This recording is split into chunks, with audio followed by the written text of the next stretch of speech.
میرے بھائیوں، یہ رمضان المبارک کا مہینہ ہے اور یہ کمائی کا مہینہ ہے۔ سال میں 11 مہینے کے بعد ایک دفعہ آتا ہے، بالکل ایسے جیسے کوئی کاروباری آدمی اپنے کاروبار کے سلسلے میں چھوٹی موٹی بیماری کی فکر نہیں کرتا۔ سر میں درد ہے، کوئی پرواہ نہیں کرتا۔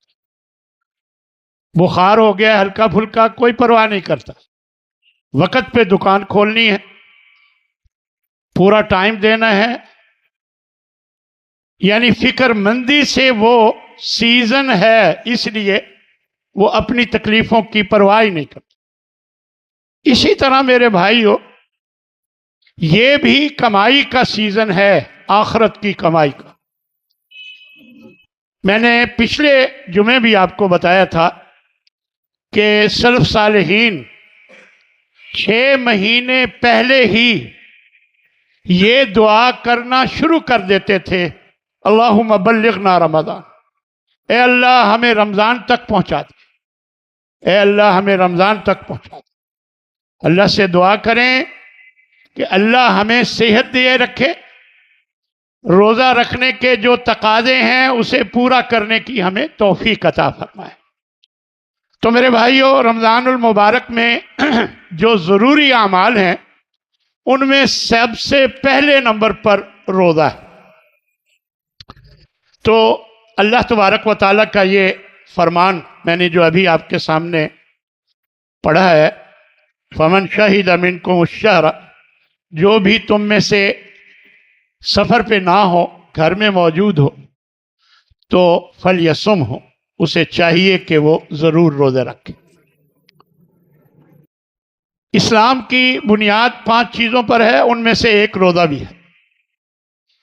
پھر نبی کریم صلی اللہ علیہ وسلم نے ارشاد فرمایا کہ من صام رمضان ایمانا واحتسابا، جو روزہ رکھے رمضان المبارک کا، اپنے عقیدے کو، اپنے ایمان کو ٹھیک کر کے روزہ رکھے، واحتسابا، اور اللہ سے اجر کی امید رکھتے ہوئے، کوئی اور مقصد نہ، تو فرمایا غفر لہ ما تقدم من ذنبہ، اللہ اس کے پچھلے گناہوں کو معاف فرما دیتا۔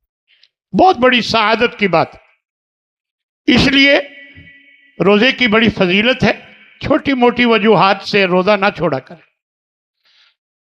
اللہ تعالیٰ موقع دے اگر تو مکمل تقاضوں کے ساتھ اس کا حق ادا کرنا چاہیے۔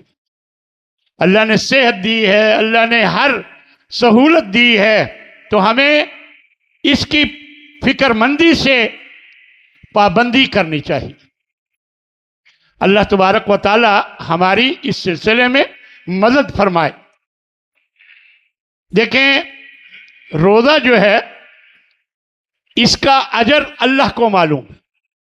باقی سارے اعمال کے بارے میں کچھ نہ کچھ بتایا گیا۔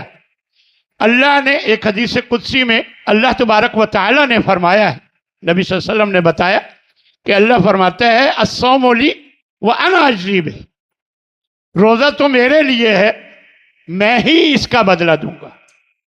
اللہ تبارک و تعالی بڑا مہربان ہے، بعض نیکیوں کا بدلہ 10 گنا بڑھا کر دیتا ہے، بعض کا 100 گنا بڑھا کر، 70 گنا بڑھا کر، 100 گنا بڑھا کر، اور بعض کا 700 گنا بڑھا کر دیتا ہے۔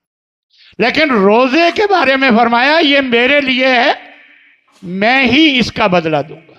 حالانکہ ساری یہ باتیں اللہ کے لیے ہیں، لیکن کوئی ہمارا بیٹا کوئی اچھا عمل کرے نا تو ہم کہتے ہیں یہ میرا بیٹا ہے، حالانکہ بیٹے اور بھی ہوتے ہیں، لیکن یہ میرا بیٹا ہے۔ کیوں؟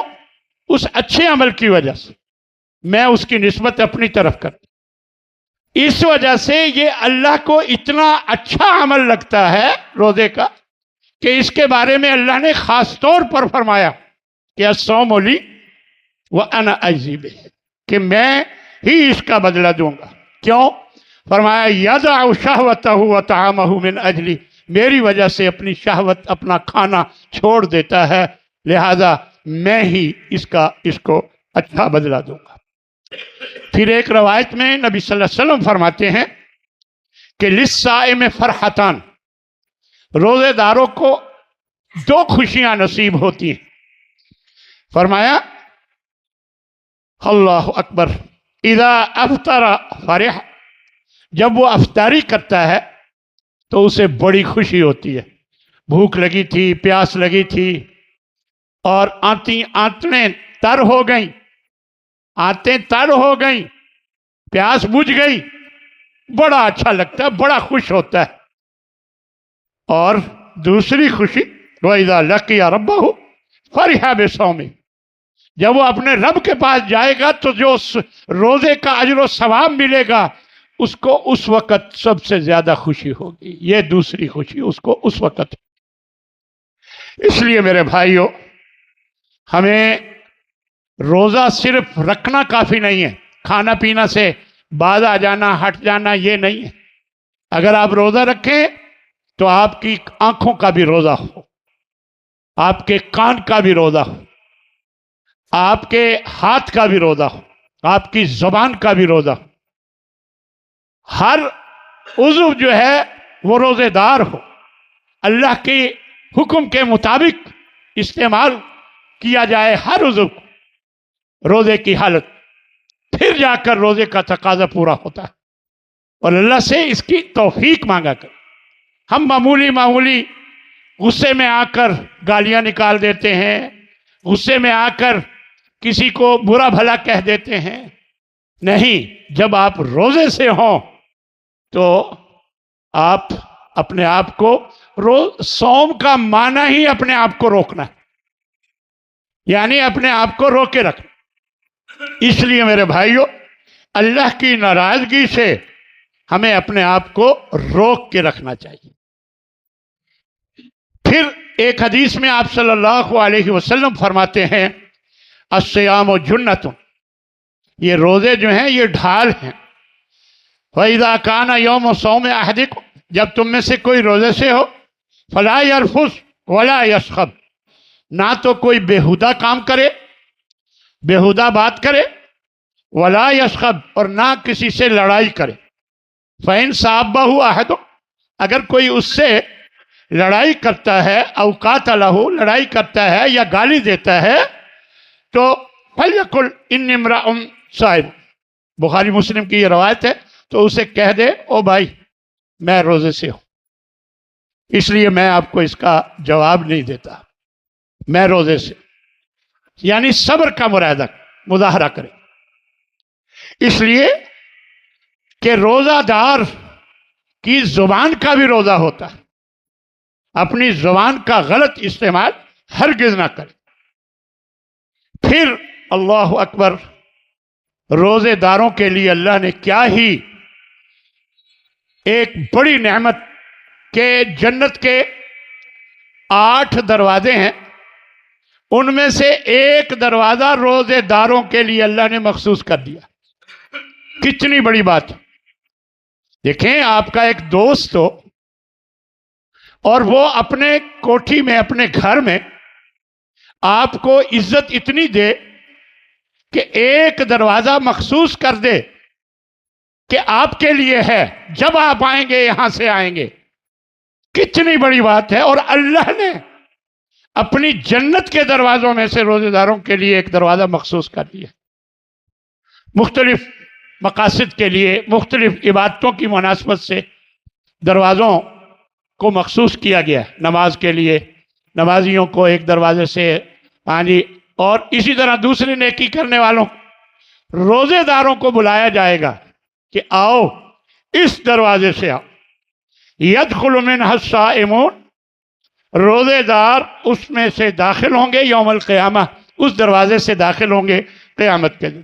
لا يدخل منہ احد غیرہ، ان کے علاوہ کوئی بھی اس دروازے سے داخل نہیں ہو سکے گا۔ اللہ تبارک و تعالیٰ فرمائے گا یا فرشتے کہیں گے این الصائمون، روزے دار کدھر ہیں؟ فیقومون، پھر وہ کھڑے ہوں گے اور اس دروازے سے داخل ہوں گے۔ فإذا دخلوا اغلق، جب داخل ہو جائیں گے دروازہ بند کر دیا جائے گا۔ فلم يدخل منه احد، یہ بخاری مسلم کی روایت ہے، پھر کوئی بھی اس سے داخل۔ یہ کتنا بڑا یہ سعادت کی بات ہے کہ اللہ نے اپنی جنت کا ایک دروازہ آپ کے لیے مخصوص کر دیا، لیکن شرط یہ ہے کہ ہم روزے کو اس کا جو حق ہے وہ ادا کر کے پورا کریں اور اللہ سے اس کی توفیق مانگا کریں۔ دیکھیں، اللہ کی توفیق کے بغیر ہم کچھ نہیں کر سکتے۔ اللہ سے ہمیشہ توفیق مانگا کریں کہ اللہ مجھے اس کی توفیق عطا فرما۔ اسی طرح روزے کے بارے میں یہ بھی اللہ کے نبی صلی اللہ علیہ وسلم نے فرمایا کہ وہ روزے دار کے لیے سفارش کرے گا۔ آپ صلی اللہ علیہ وسلم کا فرمان ہے کہ الصیام والقرآن یشفعان، روزے بھی اور قرآن بھی، یہ دونوں سفارش کریں گے اللہ سے للعبد یوم القیامہ، قیامت کے دن بندے کی سفارش کریں گے۔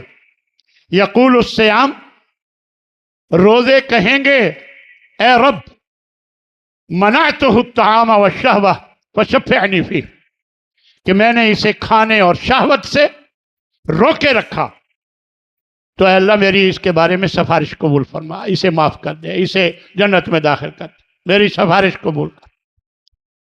وَيَقُولُ القرآن، اسی طرح قرآن کہے گا مَنَعْتُهُ النَّوْمَ بِاللَّيْلِ، یہ راتوں کو مجھے سنتا رہا، پڑھتا رہا، جاگتا رہا، میں نے اسے نیند سے روکے رکھا، فَشَفِّعْنِي فِيهِ، تو میری اس کے بارے میں سفارش قبول کی۔ قالا، تو آپ فرماتے ہیں فَيُشَفَّعَانِ، دونوں کی سفارش قبول کر دی جائے گی۔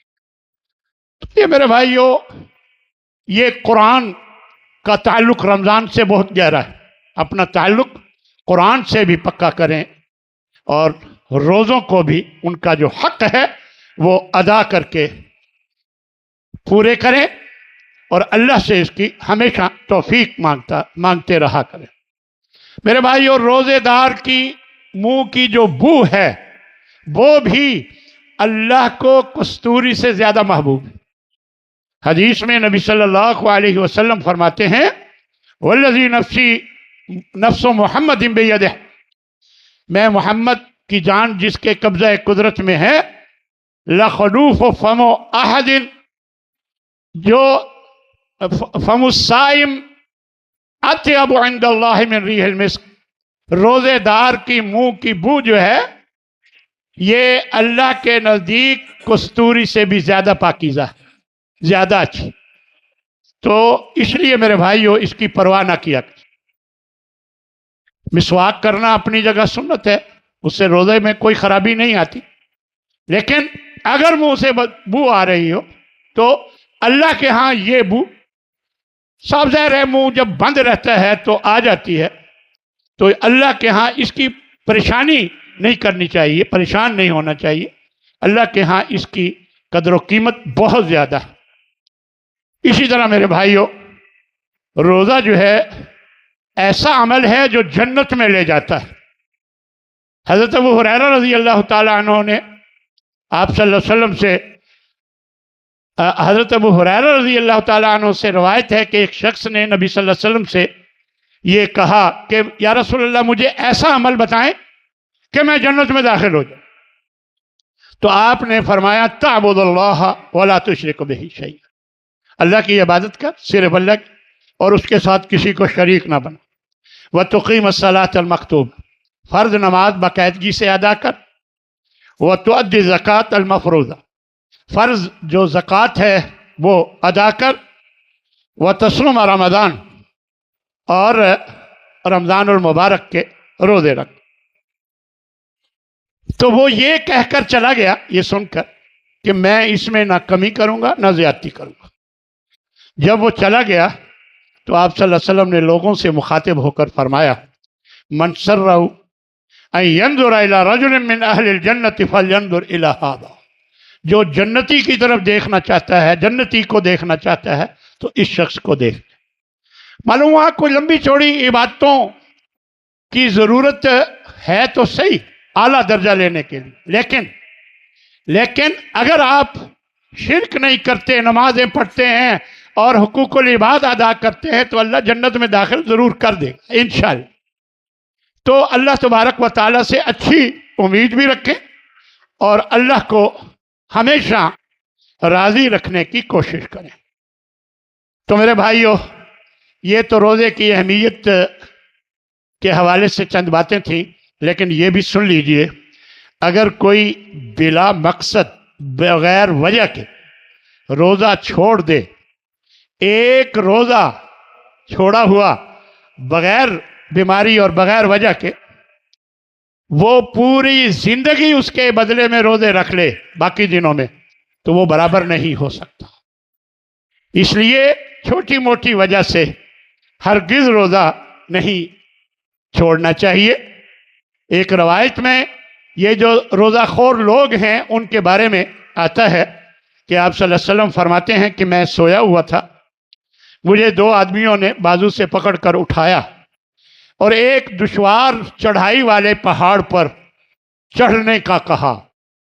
ہم بڑی مشکل سے اوپر چڑھے، جب چوٹی پہ پہنچے تو چیخنے چلانے کی آوازیں آ رہی تھیں، تو مجھے بتایا گیا کہ یہ جہنمیوں کی آوازیں۔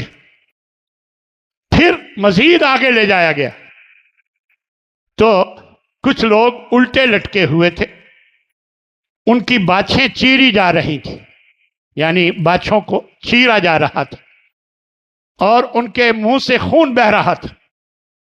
میں نے پوچھا یہ کون لوگ ہیں؟ تو مجھے بتایا گیا کہ یہ روزوں کے دنوں میں کھایا پیا کرتے تھے۔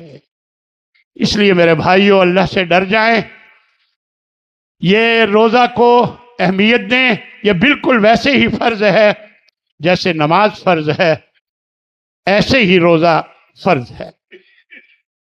تو میرے بھائیوں، یہ ہے سب سے پہلا عمل جو روزے کے حوالے سے آپ کو، میں نے یہ ساری باتیں معلوم ہوتی ہیں لیکن یاد دہانی کے لیے، ایمان تازہ کرنے کے لیے ضروری ہوتا ہے کہ اس کی یاد دہانی کرا دی جائے۔ دوسری چیز تراویح ہے، قیام اللیل، جو عمل دوسرا ہے۔ آپ صلی اللہ علیہ وسلم فرماتے ہیں من قام رمضان ایمانا واحتسابا، پہلے تھا من صام رمضان، جو رمضان کے روزے رکھے، یہاں ہے من قام رمضان، جو رمضان کا قیام کرے، اللہ اپنے ایمان کو ٹھیک کر کے، جب کہا جائے نا ایمان ٹھیک کر کے، اس کا معنی اپنا عقیدہ درست کر کے، اور واحتسابا، اور اللہ سے اجر لینے اور ثواب حاصل کرنے کی نیت سے اگر کوئی قیام کرتا ہے تو غفر لہ ما تقدم من ذنبہ، اللہ اس کے پچھلے گناہوں کو معاف فرما دیتا ہے۔ نبی صلی اللہ علیہ وسلم کے بارے میں حضرت عائشہ فرماتی ہیں کہ آدھی رات کے وقت آپ ایک دن مسجد سے نکلے، آپ نے نماز پڑھائی، جتنے لوگ موجود تھے وہ شریک ہوئے آپ کے ساتھ، اور دوسری رات جب نماز پڑھائی تو کافی زیادہ لوگ تھے، جب تیسری رات نماز پڑھائی تو اور زیادہ تھے، چوتھی رات مسجد بھر گئی، جگہ کم ہو گئی، لیکن آپ نہیں آئے۔ آپ نے فجر کے بعد خطبہ دیا اور فرمایا اما بعد فإنه لم يخفى علي مكانك، مجھے معلوم تھا کہ تم آئے ہوئے ہو، ولكني خشيت، لیکن مجھے یہ ڈر ہوا کہ ان تفرض علیکم، کہ یہ قیام اللیل کہیں تم پر فرض نہ کر دیا جائے، فتعجزوا عنها، اور تم اسے نبھا نہ سکو۔ فرض ہو جائے تو پھر تو نبھانا ضروری ہوتا ہے، کیونکہ فرض نماز ہے تو اس کے بغیر گزارا نہیں۔ تو میں اس لیے نہیں آیا کہ کہیں یہ تم پر قیام اللیل فرض نہ کر دیا جائے۔ تو میرے بھائیو، اس لیے اس کی بڑی اہمیت ہے، بڑی فضیلت ہے۔ نبی کریم صلی اللہ علیہ وسلم سے 8 رکعت اور 3 وتر، 11 رکعت سے زیادہ نہ رمضان میں نہ رمضان کے علاوہ آپ سے ثابت نہیں ہے۔ جو روایات 20 یا 23 کی ہیں اس میں کلام ہے، اس میں ایک راوی جن کا حضرت عمر کا زمانہ ہی نہیں ہے، جو راوی حضرت عمر کے دور میں بتاتے ہیں کہ جی 23 رکعت پڑھی جاتی تھی، اس میں ایک راوی ہے جس کا حضرت عمر کے زمانے کا پانا ثابت ہی نہیں، اس لیے وہ روایت جو ہے وہ ضعیف ہے۔ اور اس 8 اور 3 11 رکعت والی حدیث صحیح بھی ہے بخاری مسلم کی، اور یہ صحیح روایت ہے، لہذا اور میرے بھائیو یہ نفلی عبادت ہے، جتنی مرضی آپ پڑھ لیں، لیکن سنت سمجھ کر یہی 8 یا 11 رکعت ہی ہے۔ اب نفلی عبادت میں کون روک سکتا ہے؟ آپ 60 پڑھ لیں، 70 80 پڑھ لیں، آپ جتنی مرضی پڑھ لیں، لیکن یہ ذہن میں رکھیں کہ سنت جو نبی صلی اللہ علیہ وسلم سے ہے وہ 8 اور 3 وتر ہی ہیں، اس لیے ہمیں سنت پہ عمل کرنے کی کوشش کرنی چاہیے۔ تو میرے بھائیو اسی طرح تیسری چیز جو ہے وہ صدقہ کرنا اور نیکی کے دیگر کام کرنا، مزید اللہ سے دعائیں کرنا اور بڑھ چڑھ کر نیکی کے کاموں میں حصہ لینا، یہ تیسرا کام، صدقہ کرنا، اللہ کی راہ میں خرچ کرنا اور نیکی کے باقی کاموں میں بڑھ چڑھ کر حصہ لینا۔ حضرت ابن عباس رضی اللہ تعالی عنہ سے روایت، وہ فرماتے ہیں کہ نبی صلی اللہ علیہ وسلم اجود الناس بالخیر، بھلائی کے کاموں میں بہت آگے رہتے تھے اور آپ بہت سخاوت کیا کرتے تھے۔ وَكَانَ أَجْوَدُ مَا يَكُونُ فِي رمضان، لیکن رمضان میں آپ بہت زیادہ سخی ہو جاتے تھے، خاص طور پر اس وقت کہ حین یلقاہ جبریل، جب آپ کو جبریل آ کر ملتے، وَكَانَ اس وقت تو بہت زیادہ ہی سخاوت کرتے تھے، اور وَكَانَ جبریل یلقاہ کل لیلۃ فی رمضان، اور حضرت جبریل رمضان کی ہر رات آتے آپ صلی اللہ علیہ وسلم کے پاس، ہاں، اور آپ یعرض علیہ النبی صلی اللہ علیہ وسلم القرآن، آپ صلی اللہ علیہ وسلم انہیں قرآن سناتے تھے حضرت جبریل کو۔ تو یہ روزانہ حضرت جبریل آتے تھے اور آپ قرآن سناتے تھے۔ فَإِذَا لَقِيَهُ جبریل، تو جب بھی جبریل آتے آپ سے ملتے، کان اجود بالخیر من الریح المرسلہ، آپ تیز ہوا سے زیادہ سخاوت کرنے والے بن جاتے تھے۔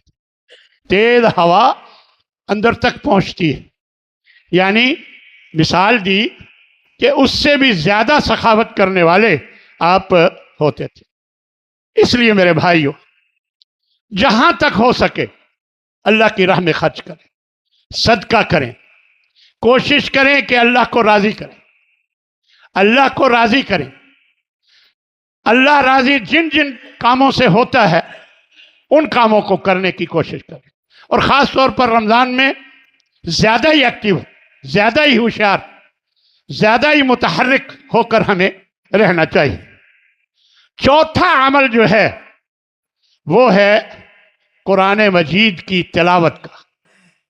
قرآن مجید کی تلاوت زیادہ سے زیادہ کریں، کم از کم ایک پارہ تو پڑھیں نا، تاکہ پورے رمضان میں ایک قرآن مجید ہم مکمل کر لیں۔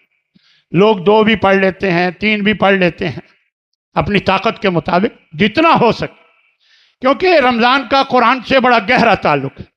اور میں آپ کو بتا دوں، قرآن کا تعلق جس کے ساتھ بھی ہو جاتا ہے، قرآن جس کے ساتھ جڑ جاتا ہے، مل جاتا ہے، اس کی شان اونچی ہو جاتی ہے، اس کا مقام اونچا ہو جاتا ہے۔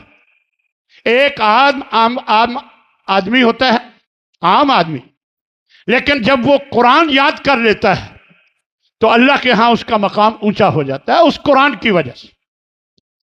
اسی طرح اللہ کے نبی نے فرما دیا، خیرکم من تعلم القرآن وعلمہ، تم میں سے بہترین وہ لوگ ہیں جو قرآن سیکھتے ہیں اور سکھاتے ہیں۔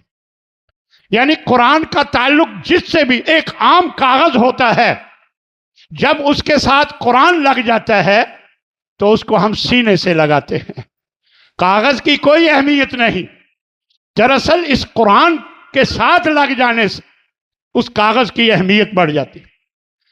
اسی طرح رمضان المبارک کا مہینہ کیوں باقی مہینوں سے بہتر افضل ہے کہ شہر رمضان الذی انزل فیہ القرآن، اس میں قرآن اتارا گیا۔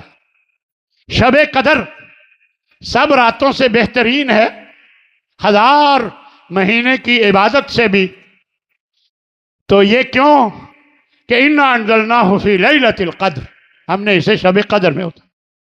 اس لیے میرے بھائیو، آپ بھی قرآن کے ساتھ اپنا تعلق جوڑیں، قرآن کی تلاوت کریں، اس کا بھی اجر ہے اور بہت اجر ہے، لیکن قرآن کو سمجھنے کی کوشش کریں، سمجھ کر پڑھنے کی کوشش کریں۔ ایک ایک آیت روزانہ اگر آپ سمجھیں گے تو انشاءاللہ قرآن کا کافی حصہ آپ کو سمجھ آ جائے گا کہ اللہ نے ہمیں میسج کیا بھیجا۔ اللہ ہم سے مخاطب ہو کر باتیں کرتا ہے، یا ایھا الذین آمنو، او ایمان والو، اللہ ہم سے مخاطب ہوتا ہے، ہمیں پتہ تو ہو اللہ کیا کہہ رہا ہے۔ اللہ جو ہمارا خالق ہے وہ ہمیں پکار کر کہتا ہے یا ایھا الذین آمنو، تو ہمیں پتہ تو ہو نا کہ اللہ ہمیں پکار رہا ہے، کیا کہنا چاہتا ہے۔ اس لیے میرے بھائیو، اپنا تعلق قرآن کے ساتھ جوڑیں، اپنے آپ کو قرآن پڑھنے والا، قرآن سیکھنے والا، سکھانے والا، ان میں سے شامل کریں۔ میں سمجھتا ہوں بہت بڑی سعادت کی بات ہے کہ انسان قرآن مجید کے ساتھ جڑ جائے۔ دیکھیں، من قرأ حرفا من کتاب اللہ، آپ صلی اللہ علیہ وسلم فرماتے ہیں کہ جو ایک حرف بھی کتاب اللہ سے پڑھتا ہے، اللہ اس کو 10 نیکیاں، اس کو ایک نیکی دیتا ہے اور ہر نیکی 10 گنا بڑھا کر اس کا اجر دیتا ہے، یعنی 10 گنا 10 نیکیاں دیتا ہے ایک حرف پڑھنے پر۔ اور پھر آپ صلی اللہ علیہ وسلم نے مثال دی اور فرمایا کہ الف لام میم، میں یہ نہیں کہتا کہ یہ ایک ہی حرف ہے، الف حرف، لام حرف، میم حرف، یعنی الف الگ حرف ہے، لام الگ حرف ہے، میم الگ حرف ہے۔ اس لیے آپ اگر الف لام میم بھی پڑھتے ہیں تو انشاءاللہ اللہ تبارک و تعالی آپ کو 30 نیکیاں دے دے گا۔ قرآن مجید میں فرعون کا نام ہے، اس کے پڑھنے کے بھی آپ کو نیکیاں ملیں گی۔ قرآن مجید میں جو بھی الفاظ ہیں وہ اللہ کی طرف سے آئے ہوئے، ان کا بڑا اجر ہے ان کی تلاوت کا۔ اس لیے میرے بھائیوں، ہمیشہ قرآن سے محبت کریں اور ایسے نہ پڑھیں مجہول طریقے سے، صحیح پڑھنے کا طریقہ بھی سیکھیں اور ترجمے کے ساتھ پڑھنے کی پوری کوشش کریں۔ اللہ اکبر۔ اللہ نے قرآن مجید میں ارشاد فرمایا، کتاب انزلناہ الیک، یہ قرآن جو ہے یہ ایسی کتاب ہے کہ ہم نے آپ کی طرف اے نبی اتاری ہے۔ کیوں اتاری ہے؟ لیدبروا آیاتہ، تاکہ یہ لوگ اس کی آیتوں پر غور و فکر کریں، وَلِيَتَذَكَّرَ أُولُو الْأَلْبَابِ، عقل والوں کو نصیحت حاصل، اس لیے اتارا۔ تو میرے بھائیو، جب نہیں پتہ ہوگا کہ ہے کیا اس کے اندر تو کب نصیحت ملے گی، کب ہدایت ملے گی؟ یہ ھدی للناس ھدی للمتقین ہے، سب لوگوں کے لیے ہدایت ہے۔ تو ہدایت کب ملے گی؟ جب آپ کو پتہ ہوگا کہ اس کے اندر لکھا کیا ہے۔ اب دیکھیں نا، میں نے پشاور جانا ہے، میں نے ایک پشاور کے ساتھی سے کہا کہ جی میں نے فلاں آپ کے گھر پہنچنا ہے، مجھے پتہ لکھ کر بھیجو۔ اب اس نے لکھ کر تو بھیجا، اور وہ سارا پشتوں میں، ادھر مڑ جاؤ، ادھر آ جاؤ، ادھر پشتوں میں۔ مجھے پشتو آتی نہیں، ایمانداری سے بتائیں کہ میں پہنچ جاؤں گا؟ جب تک میں رہنمائی نہ لوں کسی سے، تو میرے بھائیوں، اس قرآن سے اگر ہمیں ہدایت چاہیے، اور یقیناً چاہیے، ہر ایک کو چاہیے، کوئی بھی نہیں کہتا کہ ہمیں نہیں چاہیے، ہر ایک کو چاہیے، تو پھر میرے بھائیوں اس کو سیکھنے، پڑھنے اور اس کو سمجھنے کی کوشش کریں، صحیح پڑھیں، سمجھیں، اور یہ کافی نہیں ہے، پھر اس پر عمل کریں، یہ سب سے زیادہ اہم ہے۔ اس لیے میرے بھائیوں، ہمیں قرآن سے اپنا تعلق پکا کرنا چاہیے۔ پانچویں اور آخری بات جو ہے اس رمضان المبارک کے کرنے کے اعمال میں سے، وہ ہے دعا کرنا، اللہ کا ذکر کرنا، استغفار کرنا۔ اب اس کے لیے آپ کو کوئی جب ٹائم ملے، دکان پر بیٹھے ہیں، کہا کبھی نہیں آیا تو آپ سبحان اللہ والحمدللہ، اللہ اکبر، لا الہ الا اللہ، استغفر اللہ پڑھنا شروع کر دیں۔ گاہک آ جائے تو تھوڑی دیر رک جائیں، اس سے معاملہ کریں، پھر شروع ہو جائیں۔ عورتیں ہیں، ان کا زیادہ وقت کچن میں گزرتا ہے تو منہ تو فارغ ہی ہوتا ہے، تو وہ سبحان اللہ، الحمدللہ، اللہ اکبر، اللہ کا ذکر کریں، استغفار کریں، دعا کریں۔ اللہ کے نبی فرماتے ہیں ثلاث دعوات لا ترد، تین قسم کی دعائیں ہیں جو کبھی رد نہیں ہوتی۔ فرمایا دعوت الوالد لولدہ، جو والد اپنی اولاد کے لیے دعا کرتا ہے اللہ اسے کبھی رد نہیں کرتا۔ لہذا اولاد کو چاہیے کہ والدین کی دعائیں لیا کریں، ان کی بد دعائیں نہ لیں، ان کی خدمت کر کے، ان کی اطاعت فرما برداری کر کے ان کی دعائیں لیا کریں۔ اللہ کے ہاں ان کی دعائیں قبول ہوتی، رد نہیں ہوتی۔ اور فرمایا ودعوت الصائم، روزے دار کی جو دعا ہے یہ بھی اللہ رد نہیں کرتا۔ ودعوت المسافر، مسافر کی جو دعا ہے اللہ یہ بھی رد نہیں کرتا۔ اور ایک جگہ فرمایا کہ مظلوم کی جو پکار اور دعا ہے اللہ اسے بھی رد نہیں کرتا۔ اس لیے میرے بھائیوں، اللہ سے دعا ہے کہ رمضان المبارک کا یہ مہینہ اللہ نے ہمیں اگر یہ دے دیا ہے، ہماری زندگی میں آ گیا ہے، تو اللہ ہمیں توفیق دے کہ ہم اس کا حق ادا کریں۔ جو بھی اعمال ضروری ہیں یہ سارے جن کا ذکر ہوا ان کو کرنے کی کوشش کریں، اور اللہ ہمیں اس بات کی توفیق عطا فرمائے۔ وآخر دعوانا ان الحمد للہ رب العالمین۔